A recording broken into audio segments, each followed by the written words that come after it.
Welcome back.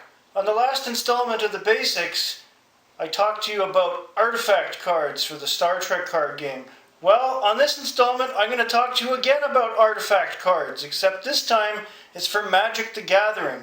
And just like the Star Trek card game, artifacts in Magic are extremely useful. They can help you win games and decide games, and you want to have them in your deck.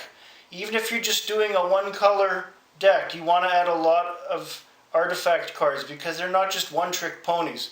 So without further ado, let me show you what some of them do. And I'll talk to you more about others that I don't have listed right now. For some players of Magic the Gathering, artifact cards have been the bread and butter of their decks, providing boosts and extra cards and creatures and things that you normally wouldn't have from any of the 5 colors or even the multicolor.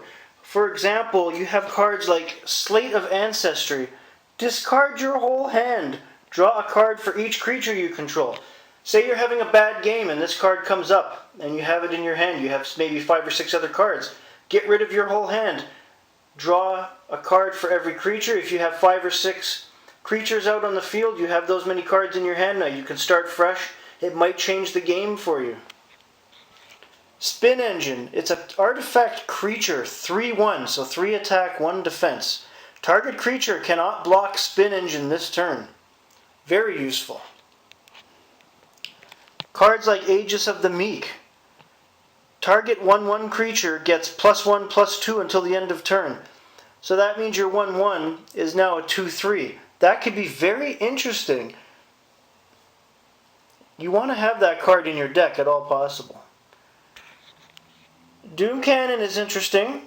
You can sacrifice a creature of the chosen type. Doom Cannon deals 3 damage to target creature or player. There are a lot of artifact cards that do that and sometimes deal less or deal more. You have cards like Pentagram of the Ages that prevent all damage dealt to you from one source in that turn. You have cards like Crystal Rod where you gain life. There's other artifact cards that dictate about adding extra mana to your pile. The most famous of those artifact cards being the Black Lotus, where you add, I believe it was 3 mana of one type to your mana pool. I have a couple artifact cards that add 2 mana to your mana pool, so you could have a few extra lands in your hand. You play that card, they're instantly down on your pile of mana, so when you bring out a bigger creature or something with a higher cost, you can instantly tap and get that out.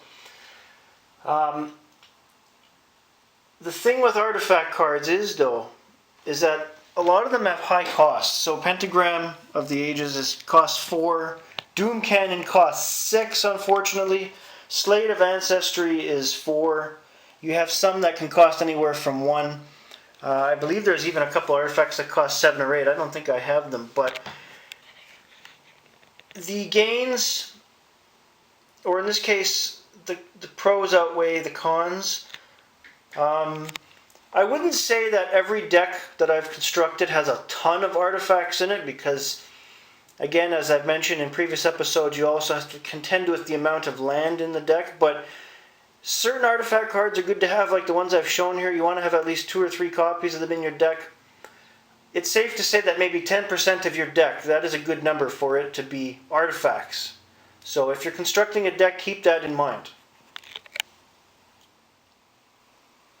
Now, unlike the Star Trek card game where artifacts have certain purposes and they're for certain aspects of gameplay and depending on what's out on the space line, artifacts in Magic are pretty much an open world in itself. Like, they can do so many different things with any of the colors in any kind of deck. You don't have to worry about what color you're playing or what you already have in that deck. You would just add the appropriate artifacts to said deck and away you go. The possibilities are endless when it comes to artifacts in the Magic the Gathering card game, so keep that in mind. They're easy to use, but like I said earlier, some of them do have that high cost, so that's where you have to be creative when you build your deck. Is if you're going to put artifacts in there, you don't want a ton of artifact cards with the high cost, otherwise what's the point? Like I've mentioned on a previous show, you're spending most of the game trying to get out that card with the high cost, but you can't because of the amount of land that you currently have out on the table. That's all for this episode. Thanks for tuning in, everybody. I'll have more next time. Peace out.